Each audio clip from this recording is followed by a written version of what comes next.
haddaan Soomaali nahay kama xoreysanay weli qabyaaladda waxa maskaxdeena degtay qabyaalad hamigeenu ku yahay qabyaalad hamigeena ma gaarsiisano in aan shantaasi Soomaali aan soo nooleyno dhammaanteen aan isku dayno in aan ka xorowno gumeysiga maskaxeed ee qabyaaladda ma jiro shakhsi ku faani karo maanta mikrofoonkan soo istaagi karo ii karo in la dheeraad la dheeraad ma kala bal aan isku dayno in aan ka gudubno gumeysiga qabyaaladda aan ka xorowno aan u istaagno in aan qarankeena badbaadisano waxayna sharafteena ku jirtaa Soomaalinimadeena ku jirtaa dhaqankeena ku jirtaa gobonnimadeena ku jirtaa in aan qarankeena u istaagno aan Soomaalinimadeena badbaadsano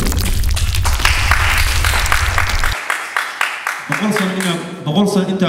gunnimo aan ku noolaan lahayn hal maalin ama saacado ama daqiiqad ama second aan ku noolaano gobonnimo